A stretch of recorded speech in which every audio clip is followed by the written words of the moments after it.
So basically, yesterday what we have done was this part: the units of land, units of labor, total product, marginal product, and average product.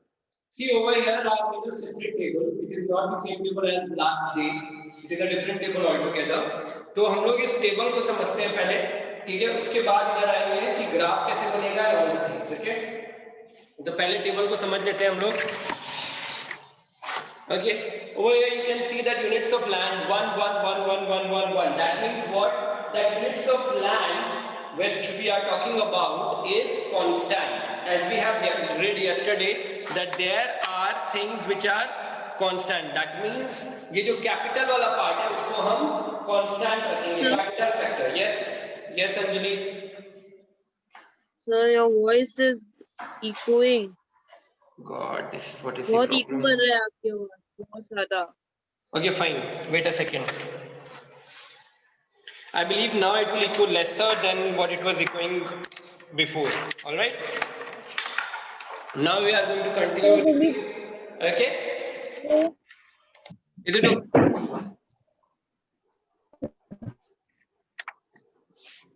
Yes. So what we have done till yesterday was total product, marginal product, and average product. Now over here, we need to understand that unit of land is constant over here. That means unit of land we are going to think from the point of view of capital. All right. Capital is constant, but there is a variable factor that is labor.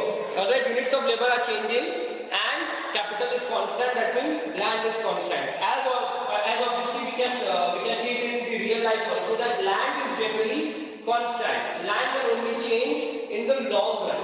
And right now what we are talking about is the short run. Because in the short run there are variable factors and we need to talk about that first and later on we will come to the long run part, which is a very small part of it. Okay.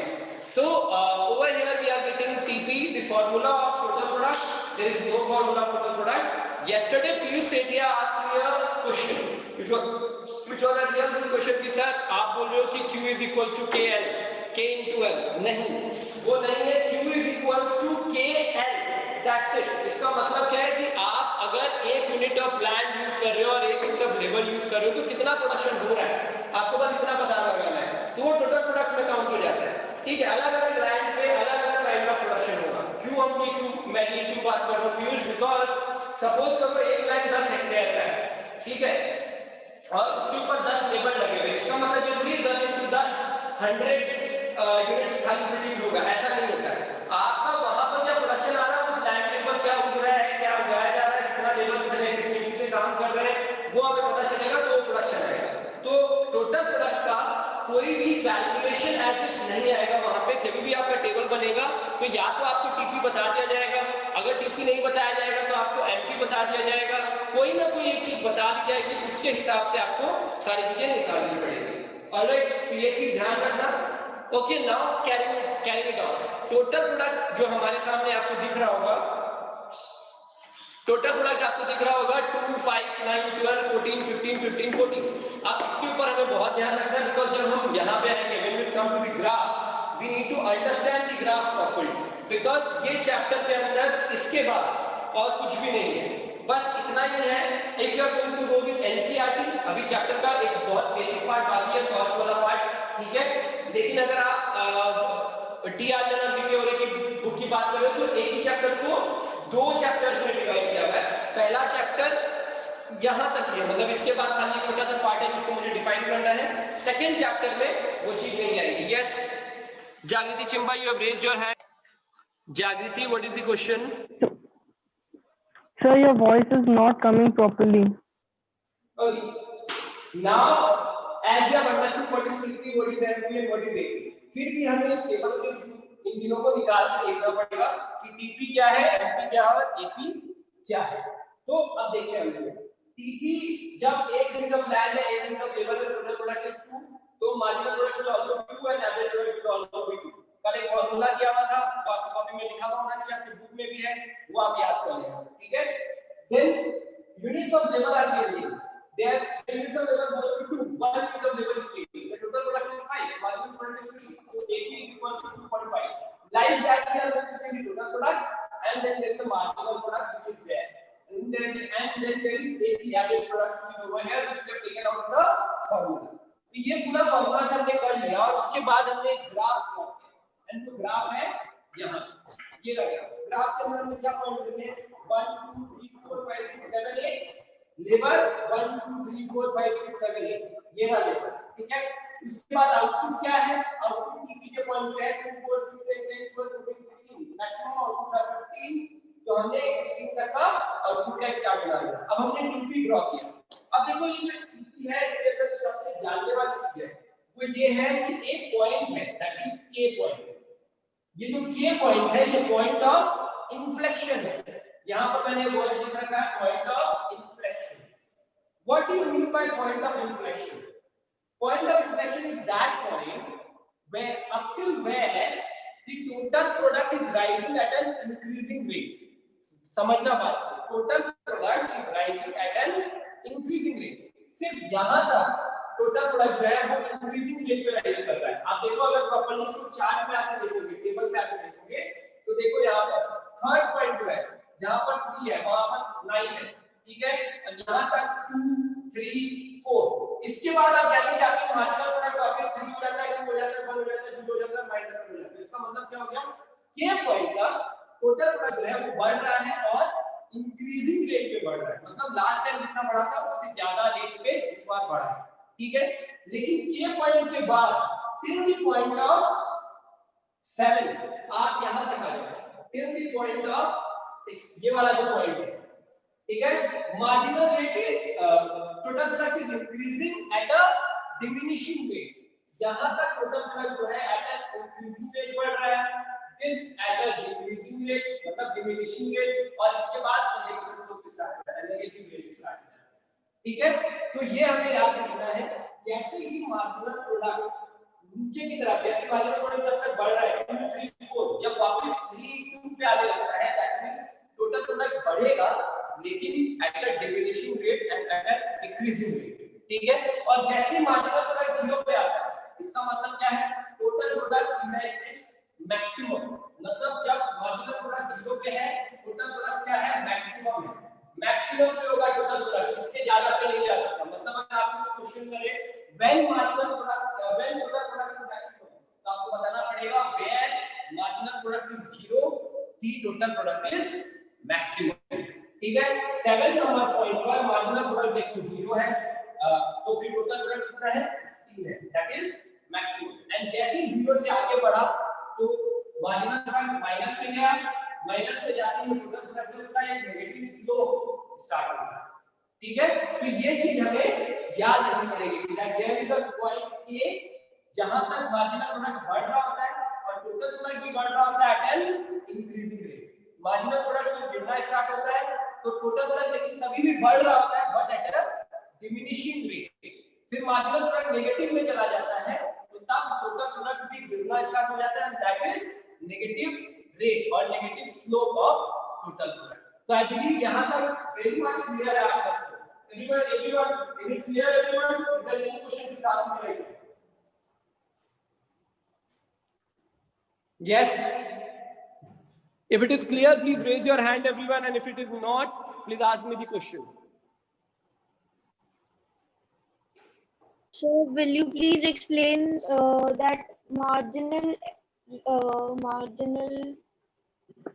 just a second, marginal product again there after Which that part of diminishing, marginal product? that like we marked here na, that increase at increasing rate that total product is increasing, right? Yeah, that point is called inflation. हाँ, that point is in inflation. अब table पे आराम से देखो, table पे आराम से देखो, ये वाला जो पार्ट है ये दिस 3 2 3 4 मार्जिनल प्रोडक्ट का, यहाँ पे देखो मार्जिनल प्रोडक्ट बढ़ रहा है 3 से 3 हुआ 3 से 4 हुआ। आप अगर इसको ध्यान से देखोगे अगर यहाँ पे मार्जिनल प्रोडक्ट बढ़ रहा है तो टीपी भी बढ़ ही रहा है और टीपी सिर्फ बढ़ नहीं रहा है, TP is also increasing at an increasing rate पे बढ़ रहा है, ठीक है। अभी भी इंक्रीजिंग रेट का मतलब क्या हुआ, अगर टीपी पहले 10% के रेट से बढ़ रहा था तो उसके बाद एक लेबर और डाला 15% के रेट से बढ़ रहा है, फिर एक लेबर डाला 25% के रेट से बढ़ रहा है, लेकिन जैसे ही एक और लेबर डाला वापस TP is increasing only but it is increasing at 20% rate. इसका मतलब क्या हुआ, एक लेवल था जहां पर आप पहुंच चुके थे, आप उसके नीचे आ गए, अगला लेवल डालते हैं, ठीक है। तो इसलिए same to same case scenario होगा यहां पर 4 के बाद आपने फिर एक लेवल डाला, टीपी बढ़ा है, 9 से 12 हुआ है, 9 से 12 हुआ है, लेकिन मार्जिनल प्रोडक्ट में गिर गया, और मार्जिनल प्रोडक्ट पिछले वाले से नीचे आ गया। इसका मतलब क्या है, टीपी बढ़ रहा है but at a diminishing rate, उसका जो रेट ऑफ ग्रोइंग है या ग्रोथ है वो नीचे आ गया, ठीक है। एंड जब तक टीपी बढ़ रहा है इंक्रीजिंग रेट, वो जो पॉइंट होता है, जो लास्ट पॉइंट होता है, उसको हम पॉइंट कहते हैं के।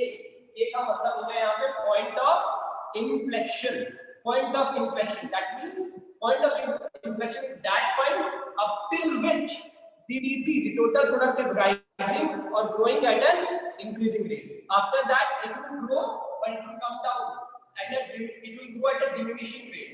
And then there will be a point where it will be maximum. That means marginal product is 0, and at that place the DP is maximum. And after that, the DP will come down. It will decrease. Why? Because marginal product goes to negative. I believe now it is clear. I am still there is a question to ask me. Need to have any problem with it? It is a bit like utility, right? Yes. That's why मैंने कल भी आप लोगों को बताया था, हमने demand पहले से पढ़ा, डिमांड और सप्लाई साइड जो है ना, ये जो ये पूरा जो भी आप पढ़ोगे, ये काफी कुछ कॉमन है। अगर आपको डिमांड समझ में आ गया ना, तो सप्लाई साइड समझना बहुत आसान हो जाएगा। It is going to be very easy because the same methodology is being used. और क्यों ना हो, क्योंकि अगर डिमांड है तभी सप्लाई है, डिमांड नहीं है तो सप्लाई किस बात है, ठीक है। तो आई बिलीव यहाँ तक क्लियर है सबको। Can we carry on now? Yes. Any other question?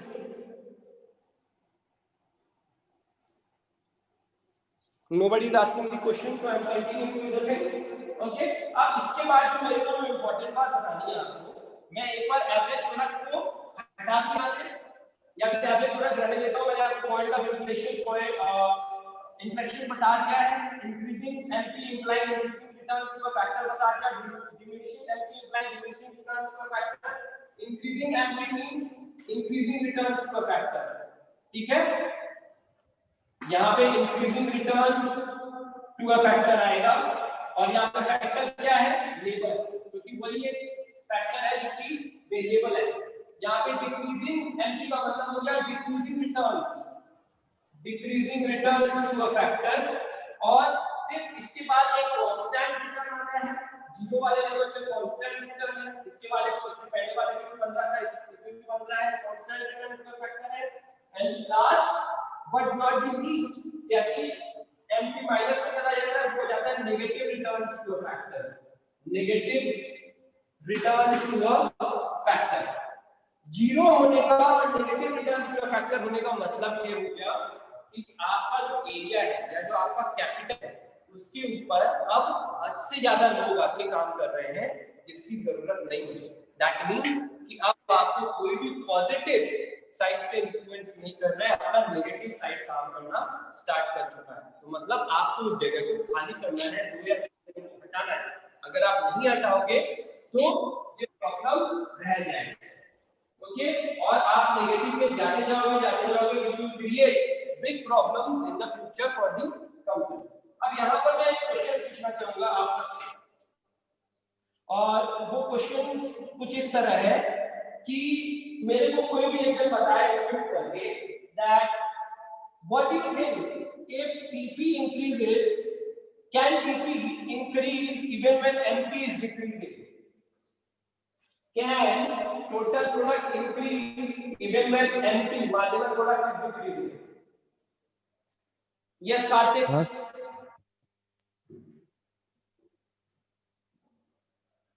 Karthik, go for it. Karthik has removed his hand. Ushan Khatri.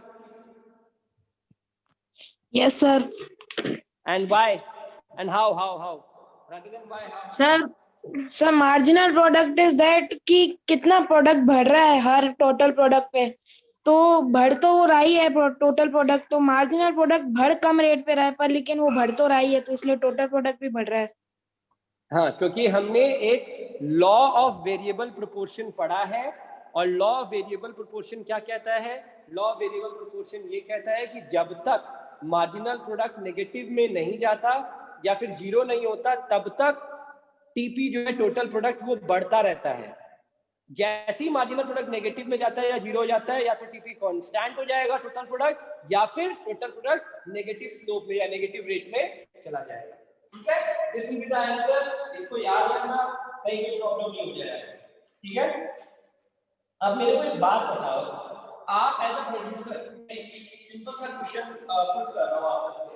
Suppose करो आप एक प्रोड्यूसर, आप मशीन कर रहे हो किसी भी चीज का, तो आप एज अ प्रोड्यूसर क्या स्टेज 1 में प्रोडक्शन बंद कर दोगे? सपोज करो पॉइंट ऑफ इंफ्लेक्शन आ गया, के आ गया, आप क्या यहाँ पे प्रोडक्शन बंद कर दोगे या कंटिन्यू करोगे इसके आगे? रेज योर हैंड अगर इसका आंसर आता हो। सपोज करो आप प्रोड्यूस कर रहे हो कोई भी प्रोडक्ट, ठीक है, और आपका पॉइंट ऑफ इंफ्लेक्शन आ गया ए पॉइंट, इसके बाद भी आप प्रोड्यूस करते रहोगे, लेबर बढ़ाते रहोगे और ज्यादा करोगे, या फिर आप यहाँ पर आप कंट्रोल करोगे कि बस इतना ही करना है? यस राहुल।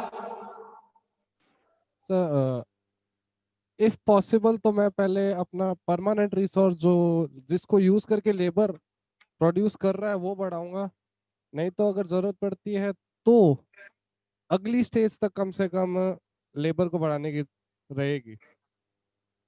हाँ ऑब्वियसली। चलो राहुल का आंसर ये है, कौन देगा answer?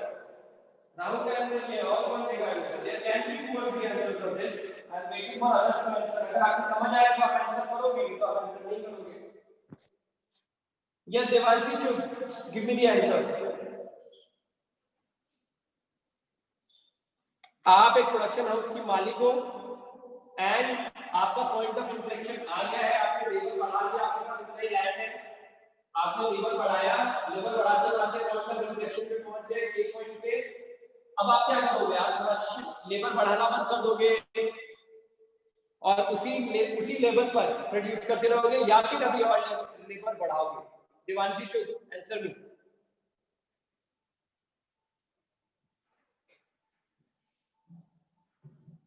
So she is present, but she is not present in the class. Okay, fine. Palak.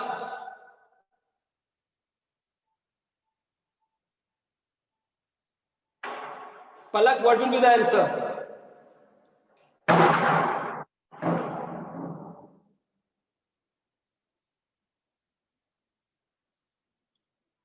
Ushan Gathri, I have seen your hand, but I am waiting for others to answer, please.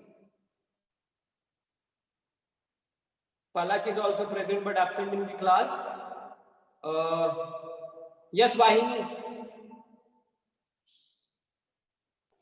Yes, sir, I think हम production बढ़ाएंगे। आप अभी तक production तो आप बढ़ा सकते हो। आप मेरे को ये बताओ, लेबर अभी और बढ़ाओगे कि नहीं बढ़ाओगे?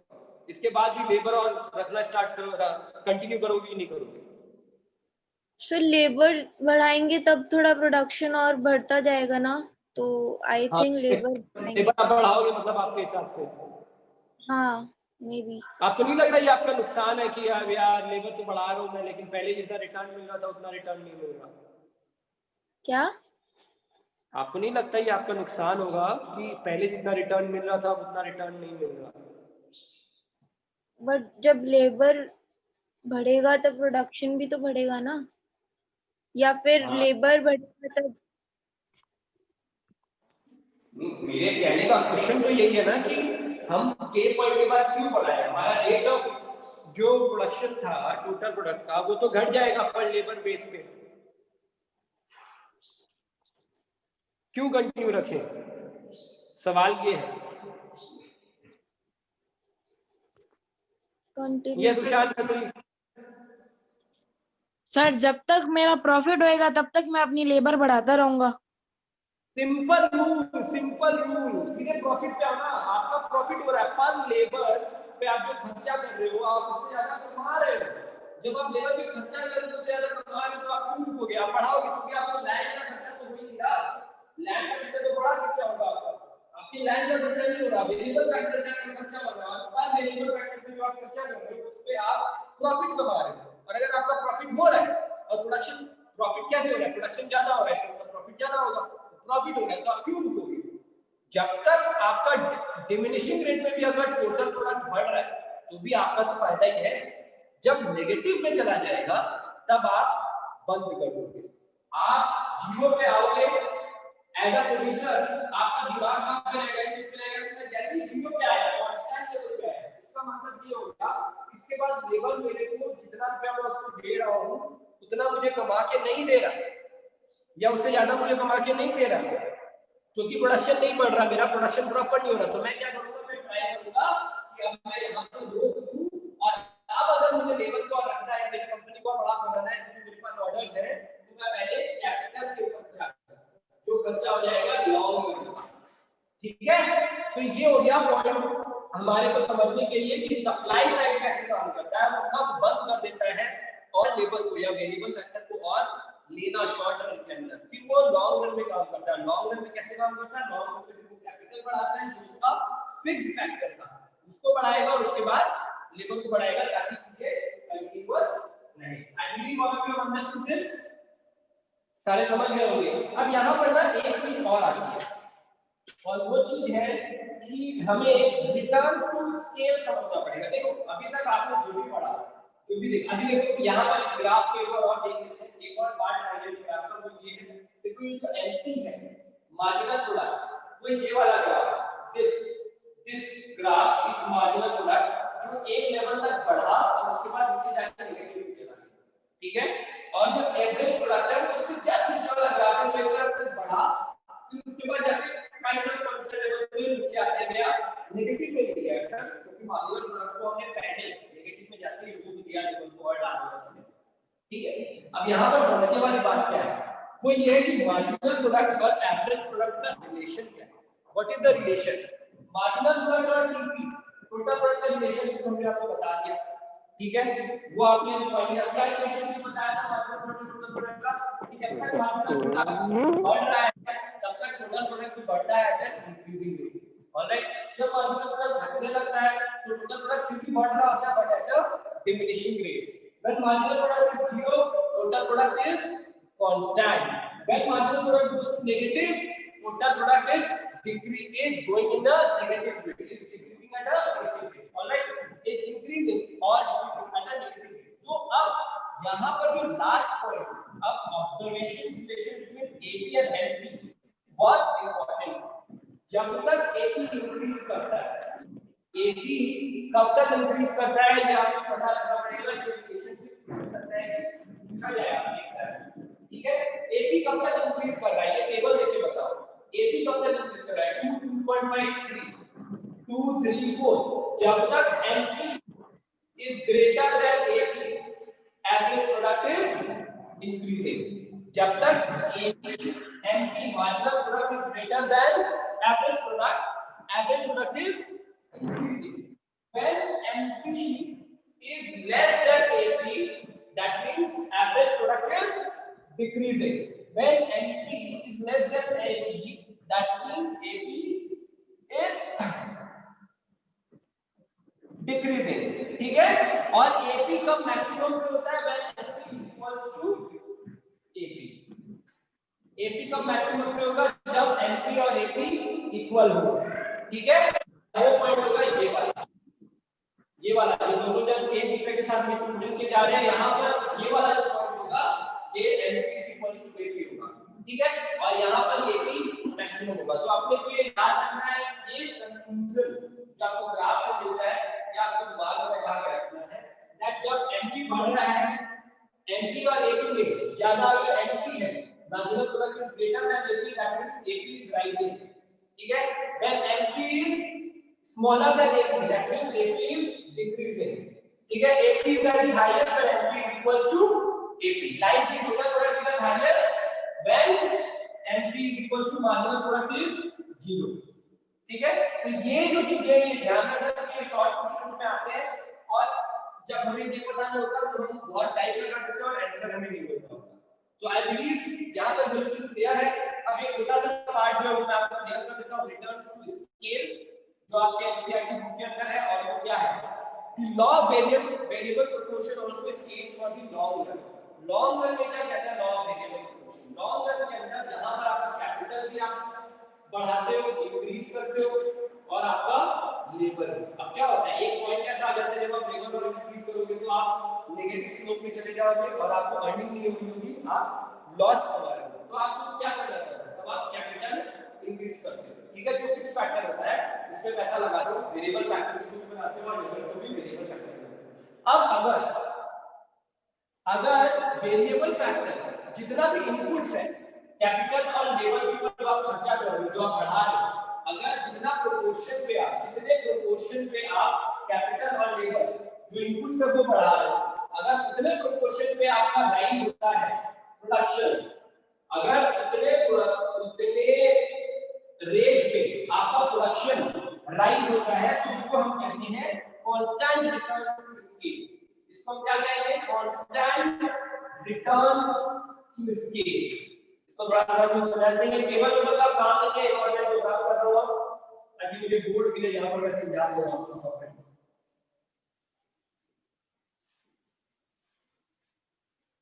हाँ समझो अब इसको, लॉन्ग रन में अगर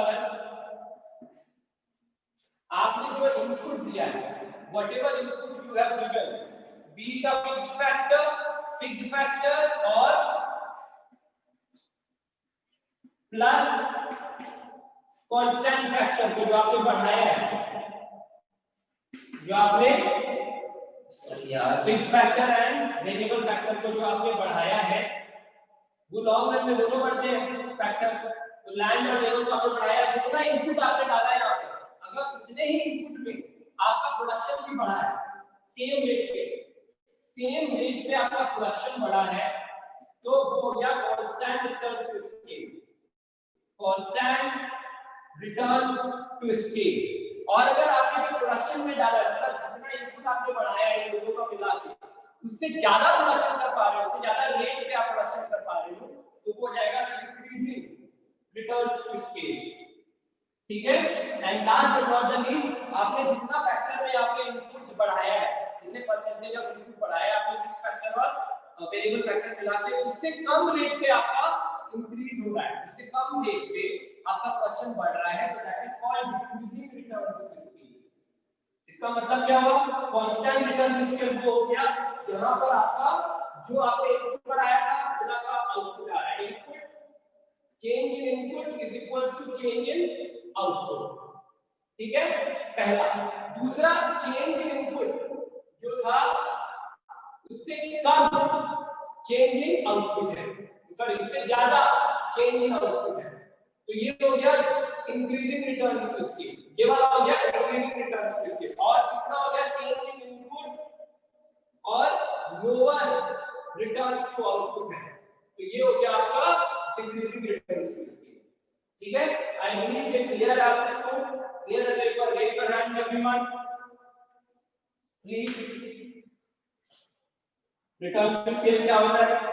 please raise your hand everyone, if there is any doubt please ask me, so 2 minutes are left, that's why.